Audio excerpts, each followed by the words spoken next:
আসসালামু আলাইকুম সুপ্রিয় দর্শক, আজকে আমি তৈরি করে দেখাবো শিরিষ পিঠা। খুব সহজেই কিভাবে রোদে দেওয়ার ঝামেলা ছাড়াই তৈরি করে নিতে পারবেন। আর এটা কতটা সুন্দর আর কতটা পারফেক্ট হয়েছে দেখতে পাচ্ছেন। তেলে দেওয়া মাত্রই কিন্তু ফুলে ডাবল হয়ে গেছে। আর এটা কিন্তু কতটা ক্রিস্পি, হাতে দিয়ে হালকা চাপ দিলে কিন্তু একদম ভেঙে যাচ্ছে। আর খুব সহজে আমি এটাকে তৈরি করে দেখাবো। দেখতে পাচ্ছেন কতটা সুন্দর হয়েছে। প্রথমে এই পিঠাটা তৈরি করার জন্য আমার লাগবে সেদ্ধ চাল। আমি এটাকে সেদ্ধ চাল দিয়ে করব। এটা সেদ্ধ চাল দিয়ে করলে অনেকটা সুন্দর এবং পারফেক্ট হয়। এই চালটাকে আমি সারা রাত ভিজিয়ে রেখেছিলাম।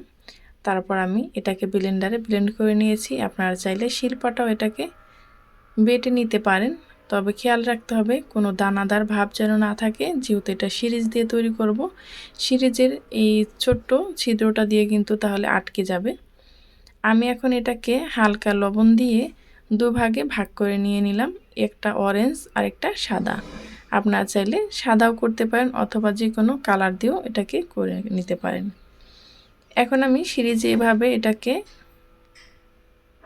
ভরে নিয়েছি। তারপর আমি খুব সহজে দেখতে পাচ্ছেন হাতটা ঘুরাইলে কিন্তু হয়ে যায়। আমি এখানে আগে থেকে কিছু বরফ পাতা কেটে হালকা তেল ব্রাশ করে নিয়েছি।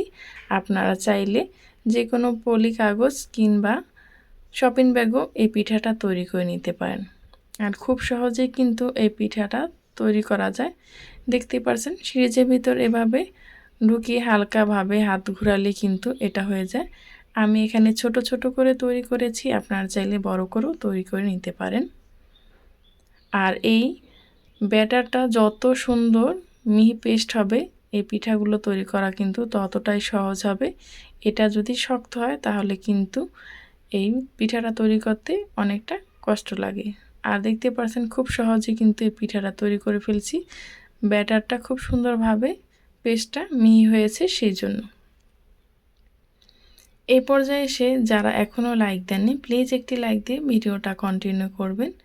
আমার এই ভিডিওর কোনো অংশ যদি আপনাদের কাছে ভালো লেগে যায় তাহলে প্লিজ চ্যানেলটি সাবস্ক্রাইব করে পাশে থাকা বেল আইকনটা ক্লিক করে রাখবেন, যাতে এরকম সহজ এবং নতুন রেসিপি আপলোড করা মাত্রই আপনার কাছে নোটিফিকেশন পৌঁছে যায়। এভাবে করে আমি সবগুলো কিন্তু পিঠা তৈরি করে নিয়েছি খুব সহজেই। দেখতেই পারছেন কতটা সহজভাবে এই পিঠাটা তৈরি করা যায়। যারা এই পিঠাটা কঠিন ভেবে তৈরি করেন না তারা একবার হলো বাসায় ট্রাই করবেন। 2-3টা বানালেই কিন্তু এভাবে খুব সহজে তৈরি করে নিতে পারবেন। এই তো আমার সবগুলো পিঠা কিন্তু একদম তৈরি করা হয়ে গেছে। আর অল্প চাল দিয়েও কিন্তু এই পিঠাগুলো অনেক তৈরি করা যায় আর সংরক্ষণ করা যায় বছর জুড়ে। এখন আমি এটাকে সেদ্ধ বা ভাপ দিয়ে নেব। আমি এটাকে রাইস কুকারে ভাপ দেব। আপনারা চাইলে চুলায় একটি হাঁড়ি বসিয়ে পর্যাপ্ত পরিমাণ পানি দিয়ে তার উপরে একটি চালনি দিয়ে বেশি বেশি করে এটাকে সেদ্ধ করে নিতে পারেন। অবশ্যই খেয়াল রাখতে হবে এই পিঠাগুলোর একটার গায়ে যেন একটা না লাগে, যেহেতু এটা নরম সেই জন্য। আর পিঠাগুলো আমি আগে থেকে তৈরি করে রেখেছি সেজন্য একটু হালকা উপর থেকে শক্ত হয়েছে। এই তো 1 মিনিট লাগে না এই পিঠাটা ভাপ হতে, তবে খেয়াল রাখতে হবে খুব সুন্দরভাবে কিন্তু এটাকে ভাপ দিয়ে নিতে হবে। যদি ভালোভাবে এটা সেদ্ধ না হয় তাহলে কিন্তু রোদে দেওয়ার পর এই পিঠাগুলো ভেঙে যাবে। এখন আমি সবগুলো ভাপ দিয়ে এটাকে ছাড়িয়ে নিচ্ছি, একটি চালনিতে রেখে দিচ্ছি। এটা কিন্তু ফ্যানের বাতাসে আপনি শুকিয়ে নিতে পারবেন কোনো রকম রোদের ঝামেলা ছাড়াই।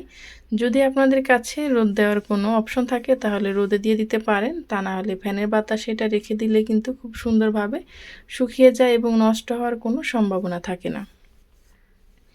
এভাবে করে আমি সবগুলো একদম ছাড়িয়ে নিচ্ছি।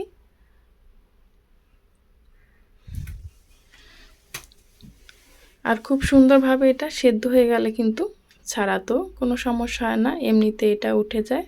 যেহেতু আমি একটু তেল ব্রাশ করে নিয়েছি সেই জন্য। আপনারা যদি পলি কাগজে কিংবা শপিং ব্যাগে তৈরি করেন তাহলে কিন্তু একটু তেলটা ব্রাশ করে নেবেন। এখন আমি এটাকে ফ্যানের বাতাসে রেখে দেব যতক্ষণ না পর্যন্ত শুকিয়ে যায়। ফিরে আসছি শুকানোর পর। শুকানোর পর এটা দেখতে আরও বেশি সুন্দর লাগে।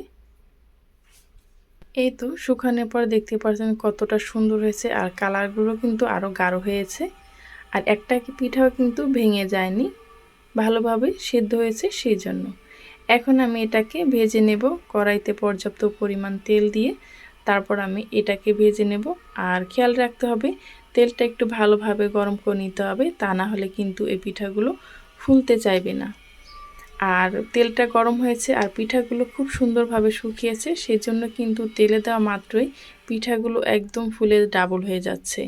আর এই পিঠাগুলো আপনারা তৈরি করে কিন্তু বছর জুড়ে সংরক্ষণ করতে পারেন। বাচ্চাদের কিংবা বিকেলের চায়ের সাথেও কিন্তু এটাকে আপনারা খেতে পারেন। দেখতে পাচ্ছেন সবগুলো পিঠা একদম ফুলে ডাবল হয়ে গেছে। আমি আমার পরিমাণ মতো ভেজে নিয়েছি আর বাকিগুলো আমি রেখে দিয়েছি।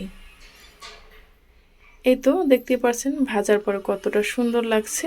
এই পর্যন্ত যারা আমার সাথে ছিলেন তাদেরকে জানাই অসংখ্য ধন্যবাদ। ভিডিওটি ভালো লাগলে কাছের মানুষের কাছেও শেয়ার করে দিতে পারেন। পরবর্তী ভিডিও নিয়ে আসা পর্যন্ত আশা করি সবাই ভালো থাকবেন, সুস্থ থাকবেন। আল্লাহ হাফেজ।